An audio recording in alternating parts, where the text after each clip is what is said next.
And now it's time for the bride and groom to cut the cake, announced the NC. As I reached for the knife with my husband, someone grabbed my head from behind and smashed my face into the cake. I couldn't breathe, my face and upper body submerged in cream and sponge cake. Confused and struggling to get up, I fell on my butt, my face and my pure white wedding dress completely covered in cake. The banquet hall erupted into murmurs. I looked at my husband, and he was just as stunned. Then someone called out to me, "How unsightly. This is what happens when you don't listen to my advice." Standing there was a plump woman I had never seen before. Her face lit up with joy. "Excuse me, he's mine." "How dare you have a wedding so nauseatingly perfect?" Was she a guest? She was dressed formally, though huffing with anger. My groom, Nicholas, seemed to ponder for a moment before letting out a dry laugh. "A face full of cake, it's just a joke. Laugh it off, will you?" At that moment, I completely lost it. A woman ruining my once-in-a-lifetime wedding by smashing my face into a cake, and my husband trying to pass it off as a joke. I wouldn't forgive them. I'll show them. The wedding venue soon turned into a scene from hell. My name is Diana, 27 years old. Let me tell you about the major event that befell me, starting from my upbringing. I was born the only child to a company president father and a former model mother. I think it's fair to say I was born into a privileged family. My father was kind but strict, insisting that I needed to be able to survive on my own, so he made sure I focused on my studies. Thanks to my hard work from a young age, I got into a prestigious university and landed a job at a major corporation. I grew up to look just like my mother in her youth. People often said I should be a model, but I had no interest in that kind of work. A few years into my professional life, I faced some snide remarks about my looks initially, but worked hard not to be outdone by them. Eventually, I started to be recognized for my capabilities at work. I was beginning to feel a real sense of accomplishment in my work, but I didn't have a single boyfriend from my early 20s until I was 26. My friends would chuckle and say, "Diana, you seem like you're out of reach for most men. You seem normal once we talk to you, but maybe you're too intimidating for them. You don't show any vulnerabilities." However, I wasn't someone who prioritized romance, so not having a boyfriend didn't bother me much. I wasn't against the idea of marriage, but I was in no rush. Meanwhile, my parents seemed anxious about me not having a boyfriend. "Diana, you're beautiful, so you should get married to a good man before you get any older," my mother said with concern. I replied, "Mom, I want to marry someone who appreciates me for who I am. Plus, I'm busy with work right now." During this conversation, my father chimed in. "How about this, Diana? Want to meet a man I can introduce you to?" "An introduction by you, Dad?" "Yes, there's a young salesman who frequents our company who seems promising." "If you say so, Dad, I'll meet him." And that's how I was introduced to Nicholas, who would later become my fiancé. "Wow, you're so beautiful. It's so very nice to meet you," he said with a friendly smile as soon as we met. He had the bright and cheerful demeanor of a salesman, always carrying himself with confidence, a typical good-looking and pleasant young man. He approached me boldly, not intimidated at all. He was well-educated, worked at a reputable company, and seemed to have a good character. I found myself increasingly drawn to him and started dating him. We were praised as a handsome couple, and I was quite pleased with it. My parents warmly supported our relationship, especially my father, who was very happy about it. Nicholas took charge in planning our dates and surprised me with gifts on ordinary days, thoroughly doting on me. I was aware of his slightly cheeky side, but it was overshadowed by his many good qualities. I gradually came to cherish him deeply. On my birthday, after a year and a half of dating, he reserved a high-end restaurant. At the end of the meal, he nervously took out a small box. "Diana, I can't imagine life without you. Will you marry me?" "Nicholas, thank you. Of course I'll marry you." As I gazed at the ring in awe, he tenderly hugged me. At that moment, I felt the happiest I've ever been in my life. Next, we went to meet his parents. They warmly welcomed me into their home. "My, what a beautiful young lady. Are you really going to marry our Nicholas?" "Of course, we're all for the marriage. Nicholas, take good care of Diana." On our way back, Nicholas said to me, "My parents are usually pretty strict with me, but they were really kind to you." "Really? Your parents didn't seem that way to me," I replied. "You think so? They were pretty tough on me when I was young. But I'm glad they like you, Diana. It makes sense, given how beautiful you are." Stop it, you're making me blush, I said, laughing. A week after this conversation, it was time to introduce him to my parents. They were, of course, overjoyed. Diana, I was worried you were clueless about love, but you finally met your prince, my mother said, her eyes brimming with tears. My father added, Nicholas, if you marry Diana, I might even consider entrusting the company to you in the future. Really? Yes, I've heard you're competent at work, and I have high hopes for a promising young man like you. Surrounded by blessings and expectations for our future, our wedding was set. We decided to live together after the ceremony and began preparing for it. When we visited a newly built wedding venue, a wedding planner named Barbara greeted us. Diana and Nicholas, you're the perfect couple we're looking for. We'll offer a substantial discount on the wedding cost if you agree to be our showcase couple. A showcase couple? Yes, we'd like to use your photos and videos for our company's PR. We'll provide the dress and jewelry as part of a sponsorship. How does that sound? It's an offer we can't refuse. Let's do it, Diana, Nicholas said.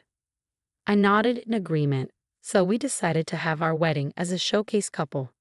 Although we were engaged, he and I continued living separately, occasionally going on dates as before. He was often unreachable due to his busy work schedule. But I didn't mind too much. Time passed, and a week before the wedding, I noticed an anonymous letter in my mailbox. I opened it, feeling suspicious, and was shocked by its contents. A week later, there I was at the wedding venue, dressed in my wedding gown. Diana, you look stunning, as expected, Barbara, the wedding planner, said cheerfully as she placed a sparkling piece of jewelry around my neck. Then the wedding ceremony began. Nicholas and I exchanged vows and rings in the chapel, watched by many friends, relatives, and colleagues from both our workplaces, including my father's company and Nicholas's company. There must have been over 200 people in attendance. Nicholas's boss led the toast, and the reception began. Our friends and colleagues came up to us one by one, saying, "You look so beautiful, congratulations." Then came the time for one of the highlights of the reception, the cake cutting. The moment for the cake cutting and the first bite, where we would feed each other cake, was upon us, and a crowd gathered around us to capture the moment. The moment a luxurious 3-tiered wedding cake, crafted by an artisan for our special day, was brought in. The MC announced, "Now it's time for the bride and groom to cut the cake." As Nicholas and I held the knife, ready to make the first cut, someone grabbed my head from behind and smashed my face into the cake. I couldn't breathe, my face and upper body buried in cream and sponge cake. Confused and struggling to get up, I ended up falling on my butt, my face and my pure white wedding dress completely covered in cake. The banquet hall was filled with murmurs. Looking at my husband, he was just as stunned. Then someone yelled at me, "How unsightly. This is what happens when you don't listen to my advice." There stood a plump woman I had never seen before, her face glowing with joy. "Nicholas belongs to me. How dare you have a wedding so nonchalantly?" Was she a guest? I wondered. Nicholas, trying to defuse the situation, said, a face full of cake, "It's just a joke. Laugh it off, will you?" At that moment, I completely lost it. A woman ruining my once-in-a-lifetime wedding by smashing my face into a cake, and my husband trying to pass it off as a joke. I wouldn't forgive them. I'll show them. Just as I was about to speak up, my mother's voice filled the wedding hall. "Stop this nonsense." She rushed over, helped me up, and glared at the woman. "What is this all about, Nicholas? Explain yourself right now." The woman, talking over my mother, shouted, "Shut up, old lady. It's all this woman's fault. I did nothing wrong." A colleague of Nicholas's quickly restrained the woman, who seemed to be trying to attack me. "Calm down, Sonia," he said, holding her back as she glared at me fiercely. After wiping my face with a handkerchief my mother handed me, I finally spoke. "Nicholas, who is this woman? What's your relationship with her?" "That's Sonia, a junior colleague at my company," he replied, his eyes clearly avoiding mine. I whispered to my mother to bring my bag from the dressing room. "Oh, a junior colleague, huh? Why would just a colleague do something like this?" "Well, that's because—" he began, but Sonia interrupted him, shouting, "Nicholas and I are in love. You have no right to be here." "Well, have you heard her?" "No, that's not true. She's my stalker. She's been claiming we're in a relationship and following me around. It's been a real nuisance," he shouted, pointing at Sonia. "What? What are you saying? We truly love each other." Enough. Shut up. Security, please escort her out. At that moment, my mother returned. I took out a photograph from the bag she handed me and held it up. Then what's this? It was a photo of Nicholas sleeping in a hotel bed, clearly taken by a woman. What is this, Nicholas? Along with all the guests, he turned pale at the sight. I explained to everyone, this was sent to me anonymously a week ago along with a letter. Shall I read the letter? Don't marry Nicholas. He belongs to me. Back off, Sonia. You sent this, right? Yes, that's right. You ignore my warnings. Nicholas panicked. Diana, you knew? Then why? I couldn't cancel the wedding just a week before.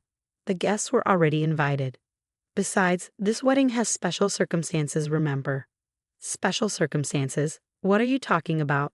Sonia asked, confused. The wedding planner, Barbara, intervened. This wedding was part of a showcase project. We were going to use the footage for the venue's PR, with everything from attire to the planning sponsored by various companies. A showcase? Sponsored? Somia's eyes widened in shock. The room fell silent as the gravity of the situation sunk in. The once joyous occasion now marred by betrayal and deception. Sonia still didn't understand, and Barbara finally snapped. Do you have any idea how many companies and staff were involved for this day? You've ruined it all, so be prepared for the consequences. Do you know how much this is going to cost in damages? Damages? Sonia repeated, her face turning pale. A man then removed the jewelry from my neck, saying, "This jewelry was loaned to us by our company. It seems to have been scratched during the commotion earlier. It's worth $100,000, and now it's damaged." $100,000? Of course, you'll be compensating for this, right?